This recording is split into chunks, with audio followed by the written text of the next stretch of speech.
CDR को लेके आप सबके मन में बहुत सारे कंफ्यूजन है। सीडीआर यानी कि कॉल डिटेल रिकॉर्ड्स जो होता है वो आपके केस में बहुत बड़ा रोल प्ले कर सकता है। आपको या तो गुनाहगार साबित कर सकता है या आपको बेगुनाह साबित सकता है, चाहे वो मर्डर का मैटर हो, चाहे वो रेप का मैटर हो या कोई अन्य मैटर हो। देखिए, सीडीआर से रिलेटेड आज हम पूरी डिटेल में डिस्कशन करेंगे, लेकिन उससे पहले मेरी रिक्वेस्ट है कि अगर आप लोग चैनल पर नए हैं या पहली बार आ रहे हैं या अभी तक आप लोगों ने इसे सब्सक्राइब नहीं किया तो प्लीज सब्सक्राइब करिएगा। साथ ही साथ एक हम्बल रिक्वेस्ट और है, अगर फेसबुक, इंस्टाग्राम, ट्विटर पर आप मुझसे नहीं जुड़े तो जुड़िए, लिंक आपको डिस्क्रिप्शन में मिलने वाला है। आगे वीडियो स्टार्ट करते हैं। देखिए, सबसे पहला हम लोग वीडियो में जो कवर करेंगे कि क्रिमिनल केसेस में कॉल डिटेल रिकॉर्ड की क्या भूमिका होती है और सिविल केसेस में इनकी क्या भूमिका होती है। दूसरा एस्पेक्ट हम लोग डिस्कशन करेंगे कि टेलीकॉम जो कंपनियां होती हैं, टेलीकॉम कंपनियों द्वारा सीडीआर रखने की बाध्यता क्या है, कितने समय तक ये जो है कॉल डिटेल रिकॉर्ड आपका रखते हैं अपने पास। उसके बाद जो डेटा ये लोग प्रिजर्व करते हैं, क्या उसमें आपकी वॉइस रिकॉर्डिंग भी रखी जाती है।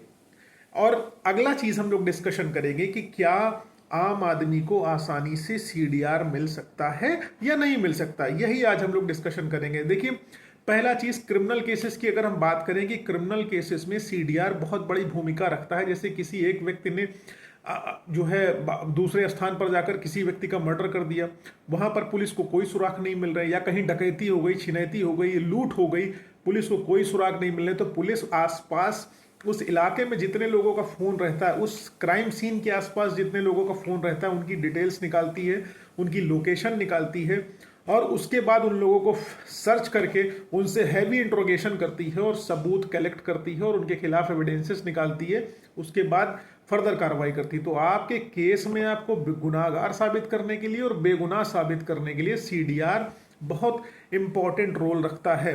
अब जैसे आपने मान लीजिए आपके ऊपर आरोप लगाया गया पुलिस के द्वारा या किसी महिला के द्वारा कि आपने उसके साथ बलात्कार किया या किसी स्थान पर जाके मर्डर कर दिया, लेकिन आप दूसरे शहर में थे, तो आप कम से कम अपनी प्ली ये ले सकते हो कि हमारी कॉल डिटेल रिकॉर्ड निकाली जाए कि हम इस लोकेशन में थे या नहीं थे। पुलिस कॉल डिटेल निकालेगी कोर्ट के माध्यम से या एसपी साहब के माध्यम से, उसमें क्लियरिफाई हो जाएगा, लोकेशन ट्रेस हो जाएगी, आप वहां हैं या नहीं। अगर वहां नहीं है तो आपको काफी कुछ बेनिफिट मिल जाएगा। ये नहीं कि आप एक्विटल हो जाओगे, वो ट्रायल का विषय है, लेकिन आपको बेनिफिट काफी कुछ मिलेगा during the course of trial. ठीक है।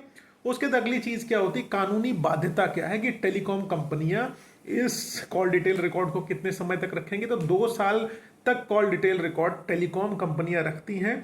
डिलीट करने के लिए टेलीकॉम कंपनियों को ट्राई से परमिशन सीख करनी पड़ती है। Telecom regulatory authority of India जो है, उससे इनको परमिशन लेनी पड़ती है कि क्या इसको ये डिलीट करें या ना करें। और अगली पॉइंट ये है कि क्या आपकी वॉइस रिकॉर्डिंग होती है। तो आपकी वॉइस रिकॉर्डिंग बिल्कुल नहीं होती है, आपकी केवल उसमें लोकेशन निकाली जाती है कि आप किस लोकेशन पर थे, और दूसरी चीज कितने ड्यूरेशन, कितने समय अवधि तक आपने किसी नंबर पर बात करी हुई है। वॉइस रिकॉर्डिंग कतई नहीं होती, इसलिए बिल्कुल भी आपको कंफ्यूज होने की आवश्यकता नहीं है।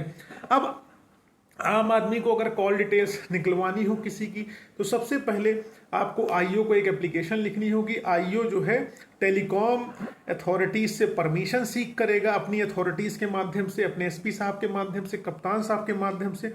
हाँ, अगर आईओ को लगता है कि कॉल डिटेल रिकॉर्ड निकालना बहुत इंपॉर्टेंट है, अगर आईओ नहीं निकाल रहा तो कोर्ट के थ्रू या एसपी के थ्रू आप निकलवा सकते हैं। परमिशन सीख करें, एप्लीकेशन लगाएं, अगर आपको परमिशन मिल गई तो आपको कॉल डिटेल रिकॉर्ड मिल जाएगी। और अगर आपको कॉल डिटेल रिकॉर्ड पहले निकालनी होती थी तो सेक्शन 91 सीआरपीसी का हवाला देके इस्तेमाल करके आप कॉल डिटेल रिकॉर्ड करने निकलवाने में सक्षम हो जाते थे। तो उम्मीद है कि सीडीआर को लेके जितने आपके प्रश्न थे इस वीडियो के माध्यम से सॉल्व हो गए होंगे, जितनी आपकी क्वेरीज थी वो सॉल्व हो गई होंगी। बाकी फर्दर क्वेरीज के लिए अपने वकील साहब को संपर्क करें, वही बेहतर लीगल कंसल्टेंसी दे सकते हैं। ये वीडियो मैंने केवल इंफॉर्मेशन पर्पस के लिए आप लोगों के लिए बनाया था। उम्मीद है इस जानकारी से कुछ ना कुछ हेल्प मिली है। अगर ऐसा है तो वीडियो को लाइक, शेयर, सब्सक्राइब करना मत भूलिएगा। फेसबुक, इंस्टाग्राम, ट्विटर पर जुड़ो, लिंक डिस्क्रिप्शन में, मैं वहां पे भी बहुत सारे इंफॉर्मेटिव वीडियोस आप लोगों के लिए डालता रहता हूं। जय हिंद, जय भारत, भारत माता की जय।